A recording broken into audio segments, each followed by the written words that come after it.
자, 이스라엘은 하나님의 선민으로 부르심 받았지만 이스라엘 민족도 하나님을 제대로 몰라요.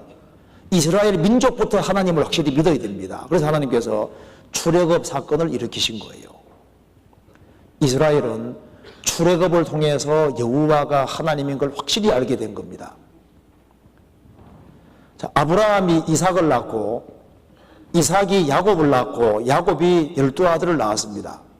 그 야곱 식구들이 가나안 땅에 살다가 가나안 땅에 기근이 와서 에집트로 내려갔습니다. 기근 끝나면 얼른 올라오면 좋은데 그 당시에 야곱의 아들 중에 한 사람 요셉이 에집트에서 총리 대신 지낸 적이 있습니다. 하나님께서 7년 에집트의 7년 풍년 후에 7년 흉년 온다는 것을 알게 해줘서 요셉이 총리로 발탁이 되고 총리가 되는 겁니다. 그래서 한때 대접을 잘 받았고 이스라엘 민족은 에집트에 물러앉아 버린 거예요. 그런데 이제 정권 교체가 이루어지면서 요셉을 알지 못하는 왕이 일어나서 이스라엘 민족을 몽땅 붙잡아서 노예로 삼았습니다. 지금 피해 내려갔다가 노예가 돼버린 거예요. 이스라엘은 에집트에서 엄청난 고생을 했습니다. 나중에 사내 아이가 태어나면은 나일강에 다 처벌하는 왕명이 떨어졌습니다. 이스라엘 민족은 노예 생활하는 것도 서러운데 자기 자식까지 나일강 속에 들어가야 되니까 얼마나 그 원한이 맺히겠습니까? 그 하나님께 간절히 부르짖었고 하나님께서 모세를 보내주신 겁니다. 그래서 모세가 하나님의 능력 힘입어서 에집트에 10가지 재앙을 드렸습니다. 물이 피가 되는 재앙부터 시작해서 장자 죽이는 재앙까지 10가지 재앙을 드렸습니다. 그 재앙을 만나고 에집트 왕이 항복하는 거예요. 나가라고. 이스라엘은 430년 만에 에집트를 나옵니다. 그때 하나님께서 홍해 바다를 가르셨고 이스라엘 민족은 통과하고 홍해 바닷물 갈라지는 것을 보고도 이스라엘 민족을 추적하던 왕과 군대가 물속에 빠져 죽은 장면이 성경 기록되어 있는데요. 그걸 출애굽 사건이라고 하는 겁니다. 근데 그것이 우리 시대에 아주 생생한 사실로 드러납니다. 그래서 이것이 왜 사실인지 한번 증거를 한번 생각해 봅시다. 먼저 창세기 41장 봅시다.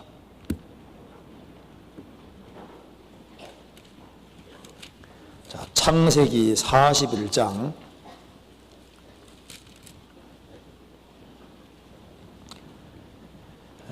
41절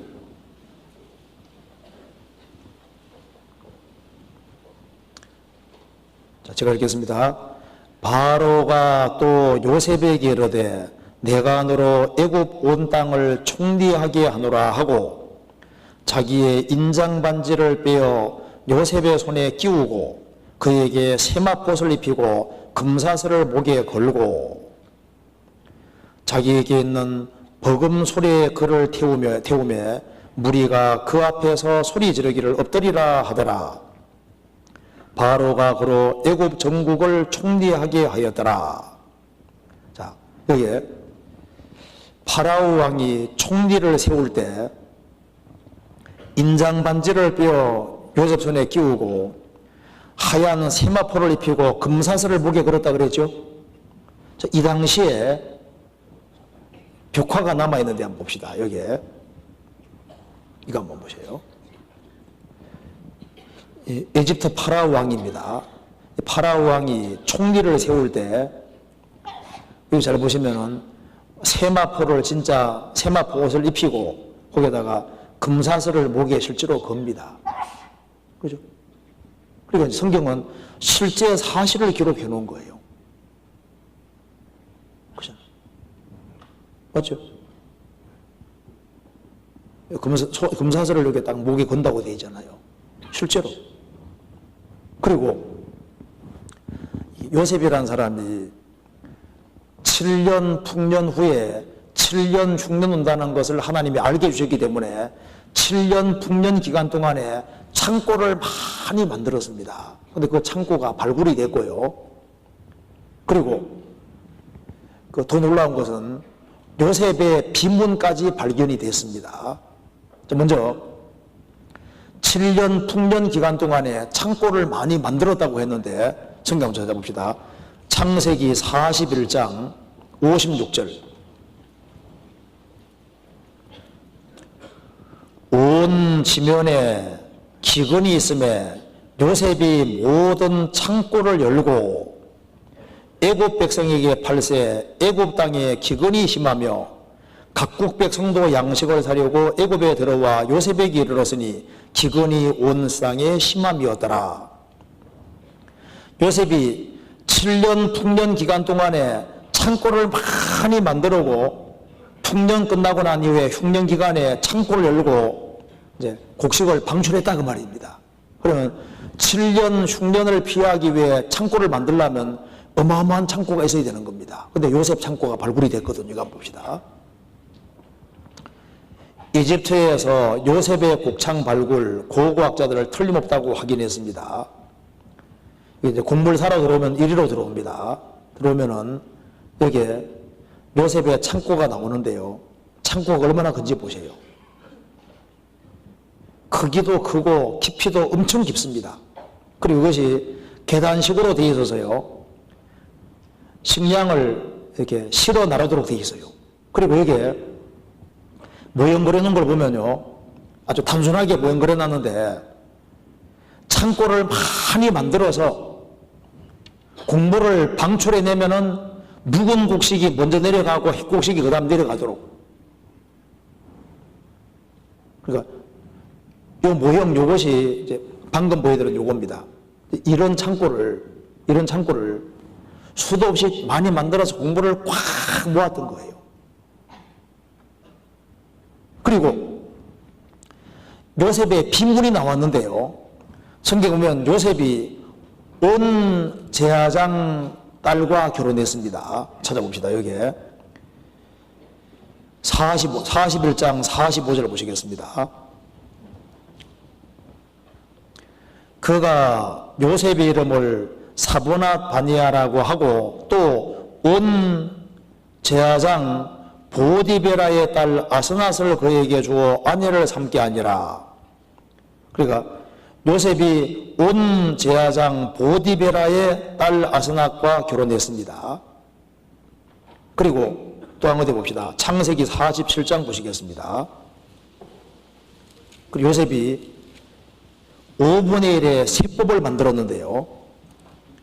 창세기 47장 24절. 추수의 5분의 1을 바로에게 상납하고 4분은 너희가 취하여 전지의 종자도 삼고 너희의 양식도 삼고 너희 집 사람과 어린 나이의 양식도 삼으라. 26절. 요셉이 애굽 토지법을 세우매 그 5분의 1이 바로에게 상납되나. 요셉이 애굽의 토지법을 세웠는데 곡식이 여기에 땅이 전부 다 파라오 왕의 소유가 되고 이제 거기서 농사 지으면은 5분의 4는 너희들이 가져가고 5분의 1은 파라오 왕에게 바치라는 세법을 세운 사람이다 그 말입니다. 그런데 비문에 이것이 정확히 기록되어 있는 거예요. 한번 잠깐 봅시다. 여기에 이거 봅시다. 비문 봅시다. 여기 이제 1890년에 찰스 윌부어라는 사람이 이 빈문을 발견했는데요. 이 빈문 내용이 바로 요셉에 대한 내용입니다. 이모텝 요셉에 대한 얘기인데요. 이 내용을 이제 비교해 보면은요, 요셉하고 똑같습니다. 여기 한번 먼저 이게 해석한 것부터 봅시다. 이 비석 내용에 이 사람은 12형제 중에 하나였다. 요셉 12형제 중 하나입니다. 파라오 왕 다음의 권력자였다. 온 제사장의 딸과 결혼했다. 7년 풍년 기간에 창고를 많이 만들어서 곡물을 저장했다. 7년 흉년에서 애굽을 구원했다. 110세에 죽었다. 위대한 건축가였다. 5분의 1의 수입 바치는 법을 제정하였다. 여기 보면은 이 요셉이 5분의 1의 세법을 정했는데요. 5분의 1의 세법 정한 것이 여기에 정확히 나옵니다. 온 제사장 집안에 결혼했는데 똑같은 거예요. 7년 동안 공부를 모았고 7년 기간 동안에 사람들 먹였는데 그 내용이 똑같이 나오는 거예요. 왜 하나님께서 이런 비문을 남겨두셨을까요? 안 믿을까 봐. 증거를 딱 남겨놓으신 거예요.